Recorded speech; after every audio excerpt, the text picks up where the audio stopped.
ቃልውድ ሃርሞኒካ ምንድነው? ሃርሞኒካ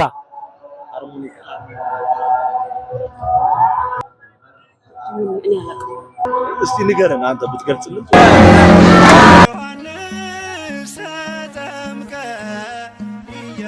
እንኳን ለ2018 የጥምቀት በዓል በሰላም አደረሳችሁ አደረሰን።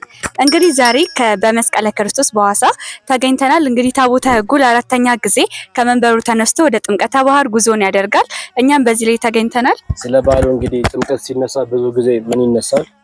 ሎሚም አብሮ ይነሳልና እንዴት ነው ከእናንተ ውስጥ በሎሚ ፍቅር የጀመራለ?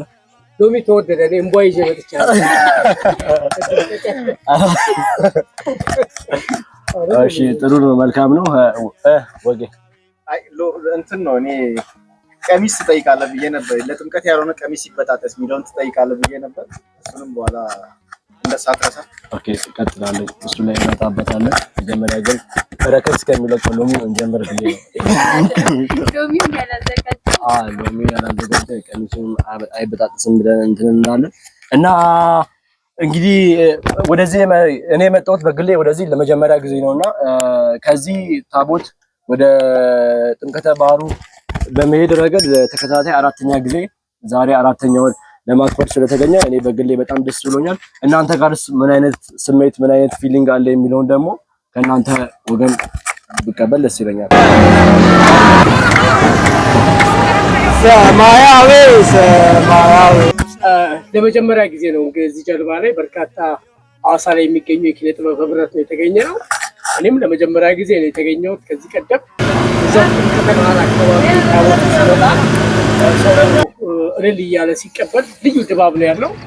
ስለዚህ ይሄ ከሃይማኖት አከባበር ባህል ባሻገር ለቱሪስት ለሐዋሳ ከተማ ለቱሪስት መስህብ በጣም የምናየው ተፈጥሮውን ይማርካል። ከዚህ ፊት ለፊት ያለው ተራራው፣ ሐይቁ ድባቡ ደስ የሚል ነውና ስለዚህ በዚህ መልኩ እየተለመደ መምጣቱ በጣም አሪፍ ነው።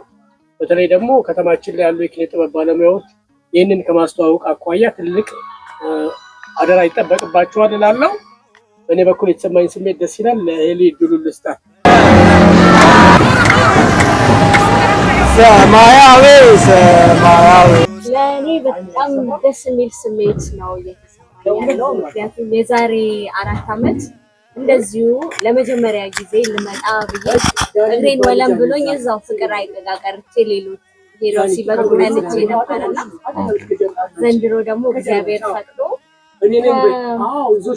ከሞራ ገደል አልፌ አላውቅም ነበር። ዛሬ ይኸው መጥቼ አዲስ ተራራም እያየሁ ነው። በጣም ደስ ይላል የሚሰማው ስሜት። ይሄ ለሐዋሳችን በጣም ትልቅ በረከት ነው። አንድ ሌላ የቱሪዝም መስህብ መሆን የሚችል ነው። በዚህ መልኩ የጀመሩት ሰዎች በጣም ሊበረታቱ ይገባል። ምክንያቱም እኔ ራሱ ማላውቀውን ማዕት ታሪክ እየሰማሁ መጣሁ።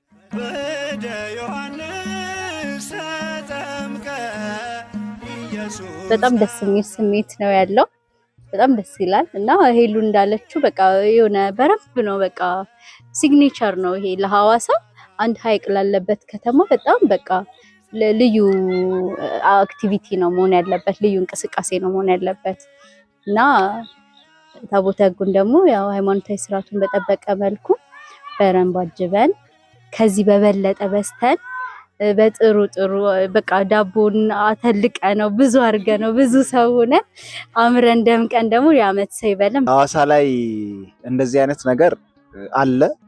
በጣም አለመውጣቱ ብቻ ነው የሚቆጨን። ግን አሁን ላይ ጅማሬዎች አሉ። በጣም ደስ የሚሉ በዓላቶች እየተከበሩ ነው። ሐይቁ ደግሞ እንዳያችሁት ውብ በሆኑ የተፈጥሮ ገጽታዎች የተከለለ ነው።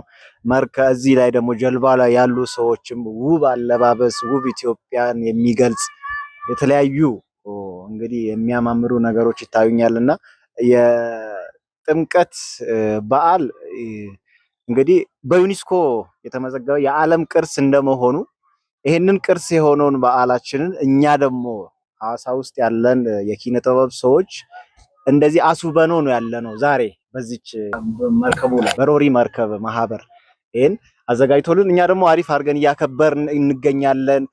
ሐዋሳን እየመጡ ከመላ ዓለም ቢጎበኙ በዚህ ሰዓት በጣም ተጠቃሚ የሚሆኑ እጅግ እልፍ አላፍ ሰዎች አሉ። ቀጣዩን በዓል ደግሞ ምናከብረው ምናልባት ቀይ ባህር ላይ ሊሆን ይችላል።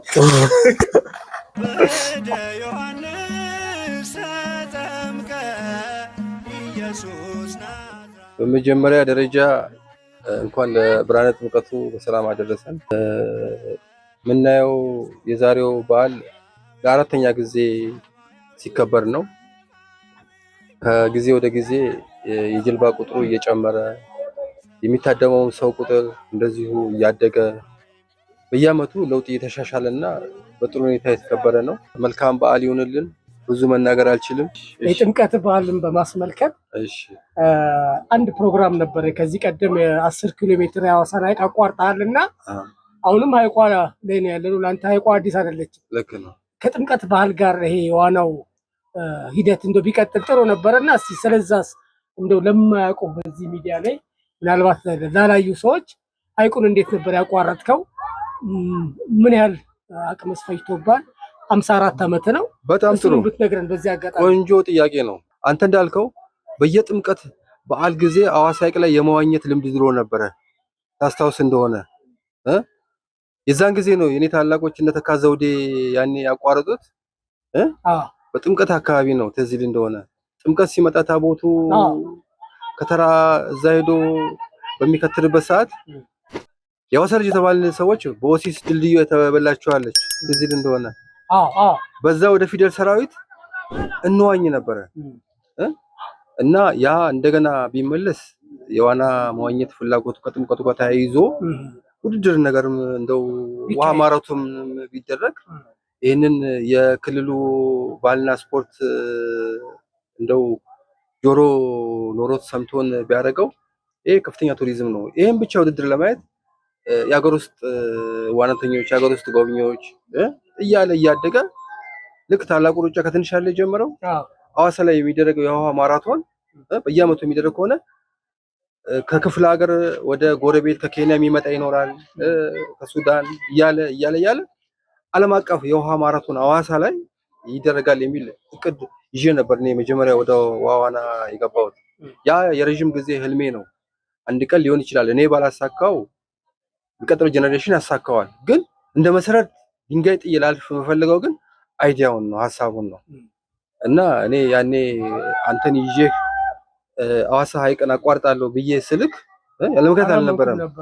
አንተም አላመንከም። ታቆማለህ ብዬ ነበር፣ ግን ቀጥለ አቋረጥ። አዎ አታልያለሁ እኮ እኔ እኮ ተዘጋጅቻለሁ። ትንሽዬ አሳይቼክ ኢንተርቪው ታደርገኛለህ ብዬ ነበር። ውሃ ከገባ በኋላ ለውጣም ብዬክ ነው። አልወጣም እኔ በርዶኝ እንደውም ቡጣ አረባክ ያል ስለምን ካልጨረስኩ። አዎ እና ምንድነው ሐይቁ ትልቅ ጸጋ ነው። ትልቅ ጸጋ ነው። የሀገር ጸጋ ነው። ግን ተጠቅመንበታል ካልን አልተጠቀምንበትም። መች ተጠቀምንበት? አልተጠቀምንበትም። ኢቭን እንኳን ልንጠቀምበት ሐይቁን በአግባቡ አልያዝነው። ይሄ በቀጣይ ሁሉም ሰው አይኑን ወደ ሐይቁ አሳርፎ ሀብት መሆኑን አውቆ በአግባቡ ይያዛል ብዬ አስባለሁ። እናም የዛን ጊዜ ሰዋኝ ያስተላልፍኳቸው መልእክቶች ትዝ ይል እንደሆነ በሚዲያ ሰይፉ ላይም ሻም ቲቪ ላይም ደቡብም አንድ ማስተላልፈው ነገር ነበረ ትዝ ይል እንደሆነ ቁም ነገር። ምክንያቱም እኛ ኢንተርቪው ስንደረግና ስንቀርብ ለህዝብ የሚተላለፍ ጠንካራ መልእክት ካላስተላለፍም መሰብሰቡ ትርጉም የለውም። ከዛ አንፃር አንድም እኔ ወደ ሐይቅ ስገባ የሰው ልጅ 50 ዓመት ከሞላው አቅም የለኝም በቃኝ እየደከምኩ ነው ብሎ ያስባል። እኔ ደግሞ የበሰለ አእምሮና የበሰለ ጉልበቱ ገና የሚጀምርበት ነው ብዬ አምናለሁ። ያንን ለማሳየት ነው በተግባር 10 ኪሎ ሜትር የጨረስኩት። ሌላ ምንድነው? ሌላ ሁለተኛ ነገር ደግሞ ወጣቱ ትውልድ አልባሌ ቦታ ጉልበቱን፣ ጊዜውን፣ ጤንነቱን ይጨርሳል።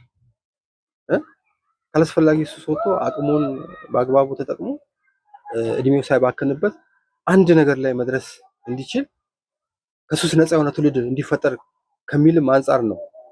ስለዚህ ሁለት መልእክት አስተላልፌበታለሁ ብዬ አስባለሁ። ሌላ እስቲ የምትለኝ ካለ ደግሞ አንተ በለኝ።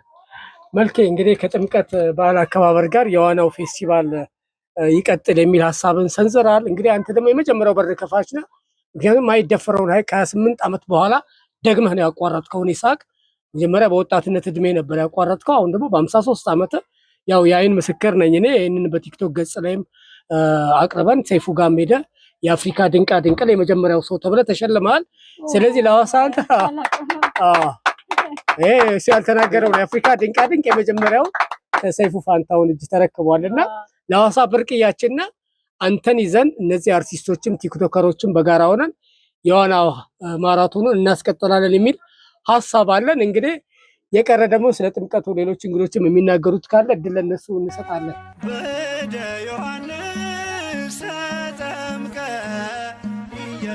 አሁን የምንገኘው የመስቀለ ክርስቶስን ታቦት አጅበን ወደ ጥምቀተ ባህር እየሄድን እንገኛለን።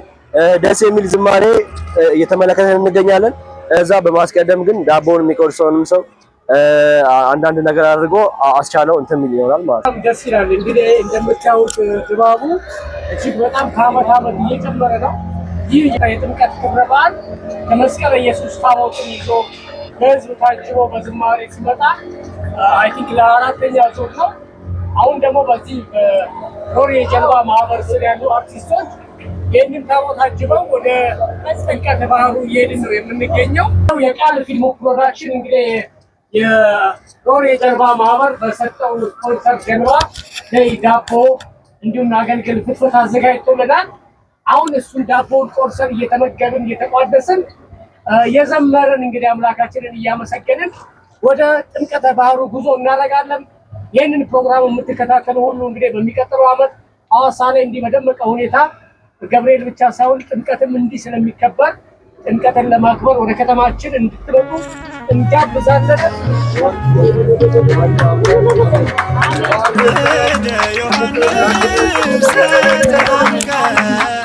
ኢየሱስ ናዝራዊ ሰማያዊ ሰማያዊ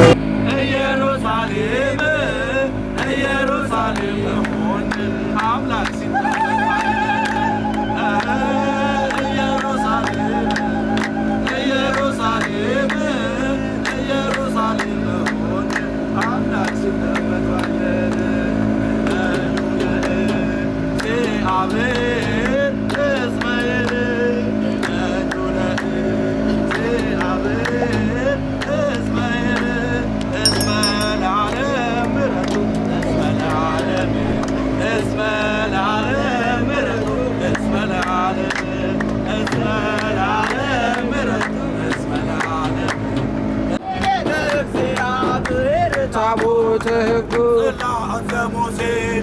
ሰባቶ ዘዚና ስላሴ ሙሴ ሰባቶ ዘዚና ሰባሰል ጽናጽል ጽናጽል ጽናጽል ጽናጽል በያሉ ቃል ጽናጽል ጽናጽል ጽናጽል ጽናጽል ጽናጽል ጽናጽል ለአቡቃል ጽላተ ሙሴ ሰባት ዮሐንስ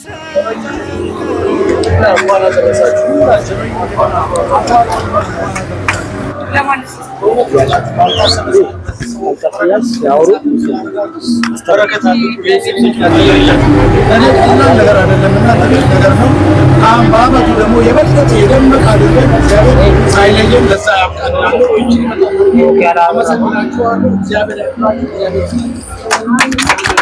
እንግዲህ ታቦተ ሕጉ ከመንበሩ ተነስቶ ጉዞውን ወደ መድኃኔዓለም ቤተክርስቲያን እያደረገ ይገኛል። ድባቡ ደስ የሚልና እጅግ የደመቀ ነው። እኛም ከዚህ ተገኝተን ከቦታው ተገኝተን በእደ ዮሐንስ ተጠምቀ ኢየሱስ ናዝራዊ በእደ ዮሐንስ ተጠምቀ ኢየሱስ ናዝራዊ ሰማያዊ ሰማያዊ ሰማያዊ ሰማያዊ ሰማያዊ በጣም የሚገርመኝ ነገር ድሮ አሁን እንዳሁኑ ውሃ ከከርሰ ምድር አልነበረ። የሐዋሳ መዘጋጃ ቤት መኪና ሲባረክና ያድራል፣ ግቢ ውስጥ ያድራል። በሱ ነበር የምንረጨው። ፕሬሸር አለ እና በዛ መሀል ላይ ምን አለ ሁለት ሹፌሮች አላቸው። አንዱ ገበያ ዳር የነበሩ ሰውዬ ማን ይባላል መሰለህ? ጋሽ ላቀው ይባላል። አንደኛው ደግሞ ጀማል ይባላል። ይሄ መዘጋጃ ቤት ሹፌር እና በየአመቱ እነሱ ናቸው ኦፕሬተሮቹ፣ እነሱ ናቸው። እዚህ ማለት ኦፕሬተሮቹ ሲረጩ አንድ ጊዜ ጀማል ነበር የሚረጨው። በዓሉ ወይንም ደግሞ ጥምቀት አብዛኛው የኦርቶዶክስ በዓል የሚረጨው ግን ወይንም ደግሞ ኦፕሬተር ሆኖ ያንን ነገር የሚለቀው ያው የተባረከ ነው። አባቶችም አሉ ግን ፕሬሸር ስላለው ገንጥሎ ይሄዳል። ስለዚህ ማን ያስፈልጋል? ጀማል ያስፈልጋል።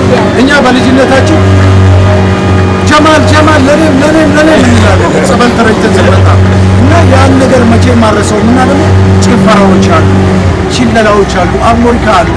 ሁሉም ከየሰፈሩ በግሩፕ የተለያየ ብሔረሰቦች ጭፈራ፣ ሽለላ፣ ብዙ ነገሮች እና በጥምቀት ምናልባት አንዳንድ ጊዜ ምንድን ነው ትዳር ከጥምቀት ውስጥ ይመረጣል እና ይያዛል። ያም እውነት ሆኖ ያገኘሁበት ብዙ በጣም ጓደኞቼ ከዛ ያገቡበት ሁኔታ አለና ጥምቀት ታላቅ በዓል ነው። በኢትዮጵያ ውስጥ ብዙ ሰዎችን የሚያገናኝ የሚያስተሳስር ታቦታት ከየደብራቸው ወጥተው አንድ ቦታ ላይ የሚያድሩበት ቦታ ስለሆነ ብዙ ትዝታ ስላለ ለዛሬው ዕለት በእውነት ነው በተለየ ሁኔታ ምንም ሳላስበው እዚህ ጋር በመገኘቴ እጅግ በጣም ደስተኛ ነኝና አመሰግናለሁ። እናንተንም ብርታ ጉልበት ይስጣችሁ። እንግዲህ ጥምቀት በዓልን ስናስብ ብዙ ጊዜ ሎሚ ካሉን ጋር በተያያዥነት ይነሳል እና ገጠመኝ ገጥሞ ሲያውቃል? ሎሚ ተወርውሮ ሲያውቃል? በጥምቀት ላይ ገጠመኝ ያላሰብኩት ነገር ግን አንድ ማረሳው ነገር ነው። ሳለው ዘማሪ ባለበት ሰዓት በጣም ይደክም ነበርና ከገብርኤል ተነስተን ፌንት ሰርቼ ታቅፌ እንደዚህ አዝለው አቅፈው ተመልሰው ያውቃሉ። በዓሉን ሳላከብር አንደኛው እሱ ነው። ሳይወደድ ወርወር ነበር ነፍስ እንደዛሬው ዋይ ምናምን ሳይወደድ ማለት ነው። ያኔ ግን ወርወራብኝ የገላመጥኩ ሰው ካለ ይቅርታ ማለት እፈልጋለሁ በዚህ አጋጣሚ ለመናገር እና እንደዛ ስሜት በልጅነት እጅግ ተደርገናል። ጭፈራለ ብዙ ነገሮች አሉና ብዙ ነገሮች አሉ። አሁን ማስታወሳቸው እችላለሁ። የወደድኩበትን አለ ዘምሮ ተሸክመውኝ ስለገቡ ስለተግባረብኝ ሁሉም ደግሞ እንደተባለው የተወረወረው ሎሚ ሳይረሳ ማለት ነው። እነዚህ ነገሮች አይደሉም። ከዚህ በፊት ብዙዎች የሚያውቁት ግርማ በተሰኘ ሙዚቃ ነው። አሁንም ሙዚቃው ላይ ቀጠልሽበት ወይስ? ይሄ እንግዲህ ገና ይፋላ ስለዚህ ሚስጥር ማለት ነው። ሚስጥር መለሳል አይመለስ ትንሽ ከባድ ነው። ግን ከቀን ሰያዲ በሌላኛው ስራ ይመለስ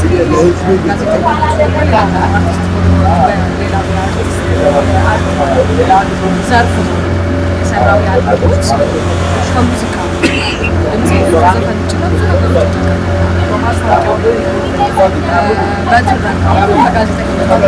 የሰራው ያለሁት በፊት በቢሮማ ነበር።